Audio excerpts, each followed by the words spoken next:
Hai semuanya, welcome back to my channel.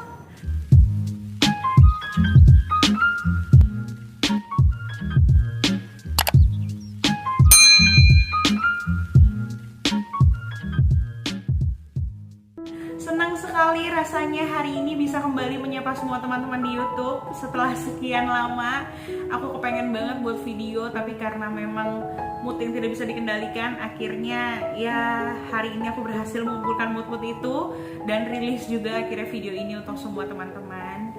Jadi sesuai judulnya, aku pengen sharing, aku pengen cerita gimana sih pengalaman aku dari sebelum mengandung sampai akhirnya hari ini, puji Tuhan aku bisa sharing pengalaman kehamilan aku sama semua teman-teman di YouTube.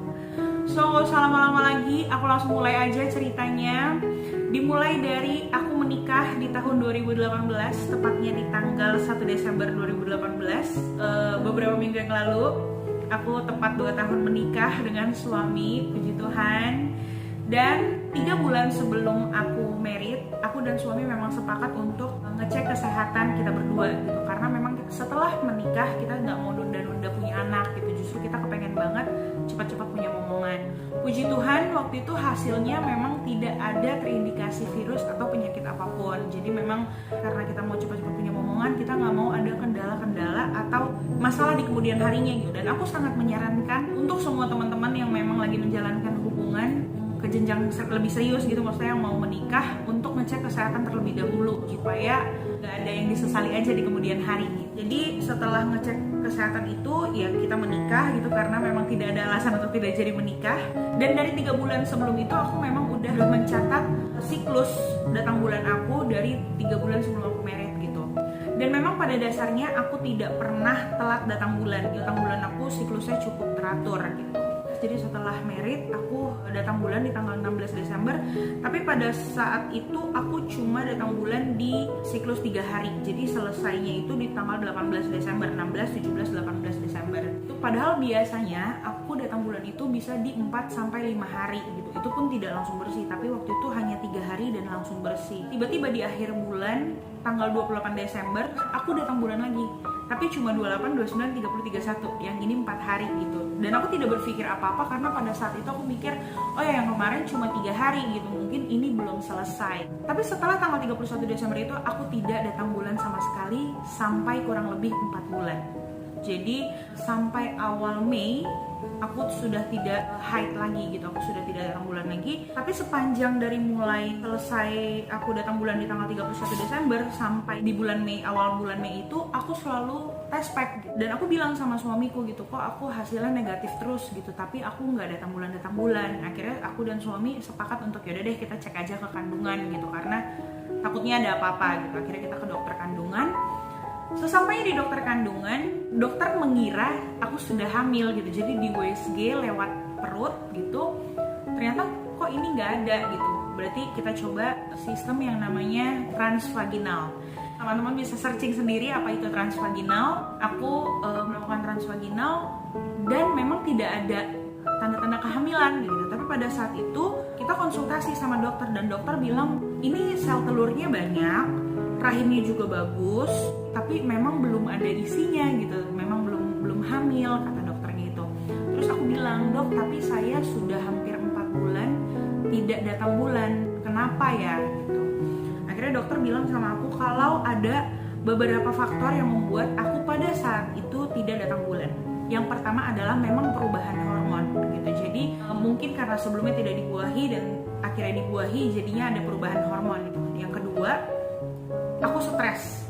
Jadi jujur aja karena aku memang kepengen banget cepet-cepet punya anak, aku tertekan sama diri aku sendiri gitu. Karena jujur aja dari keluarga aku, apalagi dari keluarga suami, apalagi suami aku sendiri tidak pernah memaksa untuk kok kita belum punya anak ya, kok kalian belum punya anak ya gitu. Itu nggak pernah sama sekali. Jadi aku tertekan karena diri aku sendiri gitu, karena aku punya target sendiri ke diri aku, kenapa aku nggak hamil-hamil gitu. Akhirnya aku stres. Yang ketiga, aku kecapean. Untuk kalian yang tahu jarak Kalideres sampai Serpong, aku kerja di Serpong dan rumahku di Kalideres itu kurang lebih 28 km dan aku bawa kendaraan motor sendiri gitu. Jadi aku kecapean. Dan yang terakhir, aku kegemukan. Jadi dokter menganggap pada saat itu aku sudah obesitas gitu. Jadi dokter bilang 4 faktor ini yang membuat aku tidak datang bulan. Nah aku tanya, dok, terus aku harus apa gitu? Apakah aku harus konsumsi obat atau aku harus ngapain nih supaya aku bisa datang bulan lagi gitu? Karena selama ini sebelum aku married, aku tidak pernah telat datang bulan, apalagi tidak datang bulan sama sekali gitu. Jadi apa yang harus aku lakukan? Akhirnya dokter bilang sama aku, ibu nggak usah minum obat dulu karena memang ini kan pernikahannya baru 5 bulan. Jadi rasanya masih bisa secara alami gitu, nggak usah pakai obat dulu. Tapi saran saya, ibu pertama jangan stres, yang kedua ibu harus turunkan berat badan. Itu yang disarankan oleh dokter. Dokter juga bilang bukan cuma aku yang harus diet gitu, tapi suamiku juga, karena pada saat itu memang kita berdua sama-sama gemuk gitu. Jadi dokter bilang nggak bisa cuma ibu yang diet gitu, tapi suaminya, si bapaknya juga harus diet. Akhirnya pulang dari dokter, aku dan Carlito nggak langsung ya udah deh kita harus diet gitu, ayo deh kita harus turunin berat badan. Enggak, kita menjalankan hari-hari kita seperti biasa aja, makan sewajarnya, jajan sewajarnya, dan berhubungan sewajarnya gitu. Jadi nggak ada yang kita rubah gitu. Sampai akhirnya di pertengahan bulan Mei, aku ngeliat ada salah satu teman SMA aku yang memang lagi update terus gitu soal cerita dietnya dia. Akhirnya aku tertarik untuk DM dia, aku bilang, lo diet apa sih gitu. Akhirnya kita sharing tentang diet yang dilakukan oleh teman aku ini. Sampai akhirnya dia kasih saran ke aku, coba deh lo coba diet ini gitu. Dan bener gitu, setelah aku melakukan diet itu, dalam 1 minggu aku bisa turun 4 kg dalam 1 minggu. Itu nggak pakai obat sama sekali, dan aku tidak olahraga sama sekali. Hanya makan makanan yang disarankan oleh si aturan diet ini. Aku jalanin itu kurang lebih hanya 1,5 bulan atau 2 bulan gitu. Aku jalanin diet itu, aku ngerasa aku lemas gitu, jadi nggak nafsu makan sama sekali. Aku lemes, aku sering deg-degan. Pokoknya aku ngerasa badan aku jadi nggak enak gitu. Walaupun aku turun berat badan, tapi badan aku nggak enak. Akhirnya aku konsultasi lagi sama teman aku, dan ternyata teman aku merubah dietnya dia dengan cara kalori defisit. Jadi dia merubah diet yang lebih sehat. Dia ke dokter, ternyata dokter memang menyarankan dia untuk kalori defisit. Dan dia menyarankan lagi ke aku, coba deh lo kalori defisit. Ternyata yang kemarin kita jalanin itu diet yang gak sehat gitu, kurang sehat. Karena yang kita konsumsi justru lemak-lemak gitu. Kita gak kena karbo, kita gak makan protein yang cukup gitu. Akhirnya aku coba kalori defisit. Memang agak ribet karena harus timbang-timbang makanan, harus hitung-hitung kalori gitu. Tapi itu works gitu, dan aku jadi belajar kalau diet itu bukan hanya tentang porsi makanannya aja, tapi gimana caranya kita menyadarkan pikiran kita kalau kita sudah makan. Jadi makan secara sadar dan wajar. Berjalan aku kalori defisit sampai Desember, aku turun 17 kilo.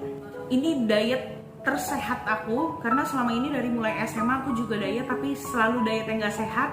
Tapi kali ini aku diet sehat dan berhasil menurunkan 17 kg. Jadi aku diet iya, terus aku berhubungan suami istri juga iya gitu. Dan hasilnya setiap tes pack masih negatif. Tapi memang datang bulan aku mulai teratur gitu. Bahkan tidak pernah telat sama sekali gitu. Jadi kalau nggak tanggal 10 ya tanggal 11 gitu. Jadi aku siklus haidnya udah pasti gitu. Sampai akhirnya ada satu hari bulan Maret atau April, aku lupa, ada satu teman lama aku follow aku di Instagram gitu. Jadi kita baru ketemu lagi di chat itu gitu. Dia DM aku, dia tanya kabar aku, dan dia menanyakan hal sangat sensitif untuk aku yang belum hamil gitu. Dia tanya kenapa aku belum mengandung dan segala macam gitu. Aku juga mau ngingetin ke semua teman-teman, tolonglah gitu, maksudnya kita bisa basa-basi yang lebih tidak menyinggung gitu, lebih sewajarnya. Jangan menanyakan hal-hal yang sensitif, apalagi kita nggak melihat tanda-tanda itu gitu. Maksud aku gini, kan udah follow di Instagram, pasti udah lihat highlights, pasti udah lihat feeds gitu, dan tidak ada tanda-tanda kehamilan. Bo ya kenapa ditanya gitu loh maksudnya. Jujur pada waktu itu aku nggak apa-apa gitu, maksudnya aku nggak, kok dia nanyain gue hamil ya, enggak. Tapi aku ngerasa ini sudah orang kesekian yang basa-basi ke aku nanya ini soal kehamilan gitu. Bisa gak sih basa-basinya soal yang lain gitu. Dan aku juga merasakan apa yang dirasakan sama teman-teman aku, bukan cuma soal hamil gitu. Kayak belum nikah, kenapa lo belum nikah?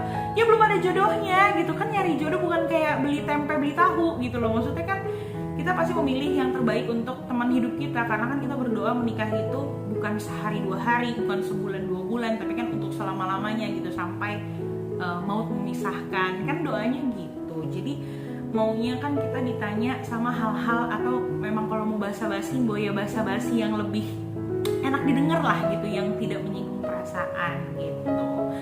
Tapi bukan karena hal itu gitu, memang dari beberapa bulan sebelum temen aku itu follow aku, mungkin dari bulan Desember lah, setelah Natal tahun baru 2019, aku tuh sudah seperti kayak ya udah deh Tuhan, terserah Tuhan aja kapan mau kasih. Karen sama Carlito udah ya sudahlah, udah terserah Tuhan aja. Tetap berharap, tetap berdoa, tapi udah nggak matokin gitu, udah nggak harus bulan ini nih, harus tahun ini nih punya anak, enggak. Aku udah lebih berserah aja sama Tuhan, kapanpun waktu Tuhan yang Tuhan mau kasih, aku terima. Aku udah lebih kayak gitu. Dan aku sama Carlito udah ngomong dari hati ke hati. Kita udah bilang, kalaupun memang Tuhan tidak memberikan kita anak dari rahimku, aku dan Carlito tidak akan masalah gitu. Kita bisa angkat anak atau bisa adopsi gitu, kita nggak masalah sama sekali. Sampai akhirnya di bulan Juni, aku tuh kayak ada satu malam aku berdoa gitu sama Tuhan. Terus aku bilang gitu, aku ngomong sama Tuhan, Tuhan aku pengen deh kalau misalnya Tuhan kasih kesempatan aku hamil nih, aku pengen hamilnya tuh di hari ulang tahun aku atau di hari ulang tahun Carlito dong. Nah sampailah akhirnya waktu itu di bulan Juli Carlito ulang tahun. Seperti biasa gitu, kita staycation gitu. Dan ya seperti biasa kita melakukan hubungan suami istri. Ada 1 minggu setelah itu aku test pack dan hasilnya negatif. Ini test pack kesekian yang aku gunakan, tapi yang kali itu aku liatin bukan cuma dalam hati gitu, aku kayak ngomong, ini akan jadi test pack terakhir aku yang negatif. Setelah test pack ini, hasilnya pasti akan positif. Aku bilang gitu. Terus aku ke kamar, aku bilang sama Carlito, hasilnya masih negatif Bu. Carlito peluk aku dan Carlito bilang, nggak apa-apa. Dan FYI aja, aku tuh udah lama banget, 5 bulan, 6 bulan sebelum kejadian itu, aku tuh udah nggak nangis ngeliat test pack gitu. Dimana yang selama ini aku setiap test pack hasilnya negatif, aku tuh kayak sedih gitu, kayak aduh kenapa hasilnya masih negatif. Tapi udah hampir 5-6 bulan itu aku tuh udah gak nangis ngeliat test pack, aku malah kayak ya udahlah negatif, udah kayak gitu. Dan untungnya memang aku punya Carlito yang menguatkan gitu. Dia gak nuntut aku sama sekali, ya kita berjalan sebagaimana seharusnya berjalan aja gitu, kita gak ada yang saling menuntut gitu. Sampai akhirnya seminggu sebelum aku test pack, aku ngerasa perut aku udah sakit banget. Sakitnya sakit seperti aku mau datang bulan. Akhirnya aku bilang sama Carlito, Bung kayaknya aku mau haid deh nih, kayaknya aku mau datang bulan. Emang udah tanggal berapa? Carlito bilang gitu. Aku bilang udah tanggal 8. Emang biasa tanggal berapa? Tanggal 10 atau tanggal 11? Aku bilang gitu. Oh ya udah, mungkin memang mau datang bulan aja gitu. Nah, akhirnya tanggal 8, tanggal 9, sampai tanggal 10 aku masih gak datang bulan juga gitu. Bahkan sampai tanggal 11 aku juga gak datang bulan. Akhirnya aku bilang sama Carlito, Bung, aku masih gak datang bulan juga nih sampai sekarang gitu. Ini udah tanggal 11. Aku test pack ya, aku bilang gitu. Terus Carlito bilang gini, mungkin dia menjaga perasaan aku, atau ya memang dia gak mau aku kecewa lagi atau gimana gitu. Apapun yang dipikiran dia, intinya pada saat itu dia bilang sama aku, gak usah, nanti aja tanggal 15 atau tanggal 16 gitu. Oke deh, aku bilang gitu. Akhirnya aku cerita sama teman kantor aku cerita sama sepupu aku kalau aku mengalami itu gitu. Dari tanggal 8 gue sakit, perut gue sakit, gue begini. Saran mereka excited sih gitu, maksudnya mereka kayak udah test pack aja kan nggak ada salahnya, iseng-iseng aja gitu, siapa tahu hasilnya positif gitu. Tapi hati kecilku kayak nanti aja deh, dengerin Carlito aja gitu. Tapi satu sisi kayak ada rasa penasaran, kayak iya kali ya, apa gue test pack aja ya gitu, toh cuma iseng-iseng aja gitu. Tapi nggak tahu kenapa gitu, kayak ntar aja gitu. Sampai akhirnya tanggal 13 abis aku makan bebek kaleo, aku ingat banget. Terus aku abis makan donat pasar 2 biji tuh, 2 donat. Aku kayak digerakin aja gitu langkah aku untuk ke salah satu supermarket untuk beli test pack gitu. Akhirnya aku ke supermarket itu, aku beli test pack, tapi diam-diam, padahal aku makan siang sama temen aku gitu. Aku nggak ngomong-ngomong kalau aku mau beli test pack. Akhirnya aku beli test pack. Nyampe kantor aku masih kerja gitu, aku masih melakukan aktivitas pekerjaan aku yang lain. Sampai akhirnya jam 4 sore aku ingat banget, aku ke kamar mandi karena memang mau buang air kecil gitu. Tapi aku bawa aqua gelas, aku udah minum dulu, terus gelasnya gitu aku bawa ke kamar mandi.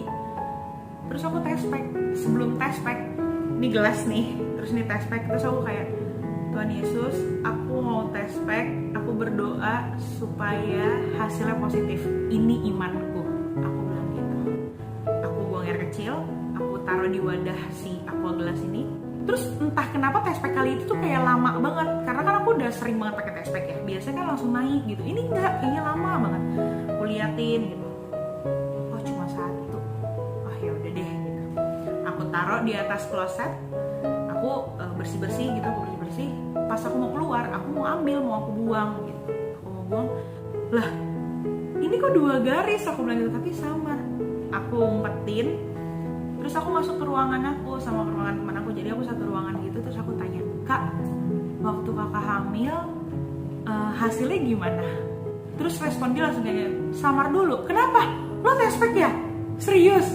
Udah gitu. Terus aku bilang, iya tapi hasilnya gini. Terus mana coba lihat gitu. Dia lihat, Kak ini kamu hamil. Dia langsung gitu. Ya udah kasih tau Carlito. Aku lagi WA-an juga sama Carlito pada saat itu, tapi aku nggak ngomong gitu. Aku simpan, aku masukin amplop, aku pulang. Sebelum aku pulang, aku berdoa gitu. Aku ngomong, Tuhan, aku nggak mau kehilangan anak aku yang udah Tuhan kasih buat aku gitu. Tapi aku masih mau naik motor, aku mau pulang. Tuhan jagai, lindungi aku, jagai dan lindungi calon anak aku. Akhirnya aku pulang. Nyampe rumah ngeliat Carlito lagi nonton TV gitu. Dia juga nggak ada feeling apa-apa, mungkin dia cuma ngeliatin aku, kenapa kamu? Nggak apa-apa, aku bilang gitu. Aku bersih-bersih, aku ganti baju, terus aku bilang, sayang aku mau ngasih kamu sesuatu, aku bilang gitu. Terus ngasih apa, kata dia. Aku kasih lah si amplop yang tadi itu, yang berisi si test pack aku. Terus amplopnya dia ambil, dia kocok-kocok keluar gitu. Apaan sih, nggak ada isinya, kata dia gitu. Lihat yang benar, aku bilang gitu. Terus dia lihat lagi, dia ambil, dia gini, kenapa? Dia gitu, karena memang hasilnya samar banget. Loh, serius nih, 2 garis. Dia peluk, terus dia ngomong, pertama kalinya dia ngomong sama perut yang kita berharap sudah ada isinya pada waktu itu gitu. Akhirnya dia excited banget untuk kita harus cek ke dokter. Malam ini juga kita harus cek ke dokter, karena aku gak mau kamu kenapa-napa, karena kamu habis naik motor jauh, dia bilang. Akhirnya kita ke dokter, ke salah satu rumah sakit, dan ketemu sama dokter yang menurut aku memang dokternya cukup profesional. Karena aku ke rumah sakit dan kelasnya kelas eksekutif. Jadi di rumah sakit itu ada 2 kelas, sama-sama reguler, tapi kedua kelas ini beda gitu. Ada yang reguler, ada yang eksekutif namanya. Akhirnya aku ketemu sama dokter ini, dan aku ngerasa dokter ini sangat-sangat tidak memberikan penjelasan yang kita harapkan gitu. Maksudnya kita nggak berharap, ya memang jujur kita berharap udah ada anaknya gitu, udah ada janinnya. Tapi kalaupun belum ada, bisa disampaikan dengan cara yang bisa kita terima. Karena waktu itu masih diduga mengandung, jadi masih lewat bawah atau transvaginal, belum bisa USG lewat atas, lewat perut. Udah diputar-putar segala macam, dokter bilang, Bu, ini tidak ada isinya. Bu, ini belum ada tanda-tanda kehamilan gitu. Lemes sejadi-jadinya. Hah? Tapi hasilnya udah positif, Dok. Gitu. Terus dokternya bilang, iya, kalau memang test packnya sudah positif, ya berarti memang ibu sudah positif hamil. Tapi ini belum ada isinya. Jadi ya kita berdoa aja kalau ibu tidak hamil etopik, atau hamil anggur, atau hamil di luar rahim atau di luar kandungan. Jadi kita berdoa supaya janinnya hidup, intinya begitu. 2 minggu lagi ibu datang, saya kasih penguat dan asam folat, dokter bilang gitu. Akhirnya yaudah aku tebus obat, aku pulang. Tapi nyampe rumah aku cuma ngomong gini sama Carlito, Bung, aku nggak mau kita kecewa. Aku juga nggak mau kamu kecewa. Jadi kita nggak usah berharap ya. Iya, Carlito bilang gitu. Tapi harus tetap dijaga, karena kan dokter bilang test packnya udah positif, berarti kamu memang sudah positif hamil. Tapi memang bayinya belum ada. Jadi kita berdoa supaya janinnya hidup. Carlito bilang gitu. Oke, 2 minggu lagi kita datang. Kita udah di rumah sakit yang beda, karena memang jujur aja aku udah nggak respect sama dokter yang itu, sama di rumah sakit itu. Akhirnya kita pindah ke salah satu klinik memang khusus untuk kandungan gitu, untuk kehamilan dan bersalin gitu. Jadi kita datang ke klinik itu, kita ketemu sama dokternya. Dan dokternya juga ramah banget, baik banget, penjelasannya juga enak banget. Dan untuk pertama kalinya kita dengar suara jantung anak kita. Pada waktu itu sebenarnya aku pengen videoin, tapi aku sama Kat itu sama-sama udah, kita dengar suara jantung anak kita gitu. Jadi udah lupa untuk video dan segala macam. Padahal dari rumah udah rencana nanti videoin ya buat YouTube gitu, tapi udah lupa. Dan dia sehat, dia hidup, dia ada di dalam rahim aku, dia tidak di luar rahim aku. Sampai akhirnya aku berani untuk ngomong sama orang tua gitu, sama mama papaku, sama mama mertuaku, sama saudara-saudara semua. Kita ngomong kalau aku sudah hamil dan waktu itu usianya 7 minggu 5 hari. Ya, jadi itu cerita tentang kehamilan aku. Aku berharap semua teman-teman yang sedang menunggu, yang sedang berharap untuk memiliki momongan, segera Tuhan kasih. Tetap sabar, tetap usaha. Dan kalau buat teman-teman yang masih mengira kalau berat badan itu tidak berpengaruh, aku mohon diganti, dirubah mindsetnya. Karena mau bagaimanapun berat badan itu sangat mempengaruhi, bukan cuma di si wanitanya tapi di laki-lakinya juga. Hidup sehat, jangan begadang, kurangin rokok, minuman alkohol dan segala macam. Kalau bisa jangan dulu, jaga kesehatan deh gitu. Kalau bisa ya olahraga gitu, kalau enggak pun ya tidak apa-apa, tapi diusahakan gitu. Karena aku mau bilang metabolisme kita itu beda-beda. Jangan bilang dia gemuk dia bisa punya anak gitu. Ya metabolismenya beda gitu. Karena itu juga yang dibilang sama dokter aku, dia bisa hamil dalam keadaan obesitas, tapi aku nggak bisa hamil dalam keadaan aku obesitas gitu. Jadi metabolisme kita beda-beda gitu. Yang mengandung pun begitu, ada yang mengandung nggak mual, nggak ada morning sickness dan segala macam, tapi ada yang mengandung sampai dehidrasi, sampai 9 bulan muntah-muntah, itu juga ada gitu. Jadi kita nggak bisa nyamain diri kita sama orang lain gitu. Jadi aku sangat menyarankan buat teman-teman yang sedang program hamil, yang mau program hamil, untuk jaga kesehatan, banyakin asam folat, dan cek ke dokter apa yang harus dilakukan. Tetap sabar, berdoa, ikhlas, dan berserah. Kapanpun Tuhan kasih, pasti itu waktu yang tepat buat kalian, buat rumah tangga kalian, buat keluarga kecil kalian gitu. Mungkin sampai sini dulu video dari aku, video cerita-cerita aku, video sharing aku. Mungkin nextnya aku akan cerita gimana pengalaman trimester pertama, kedua, dan ketiga aku. Terima kasih buat semua teman-teman yang sudah mengklik video ini, sudah menonton video ini dari awal sampai habis. Semoga apa yang aku sampaikan boleh jadi motivasi buat semua teman-teman. Bahkan juga ada hal-hal baik yang bisa diambil dari video yang aku buat ini. Aku mohon doanya buat semua teman-teman, tetap doain aku dan calon anak aku tetap sehat sampai nanti waktunya lahiran. Buat semua teman-teman juga tetap sehat, tetap jaga jarak, tetap cuci tangan. Pokoknya ya kita harus sama-sama berjuang di era COVID-19 ini gitu. Semoga semuanya cepat berakhir. So yeah, thank you guys for watching. Sampai ketemu lagi di video selanjutnya. Bye-bye.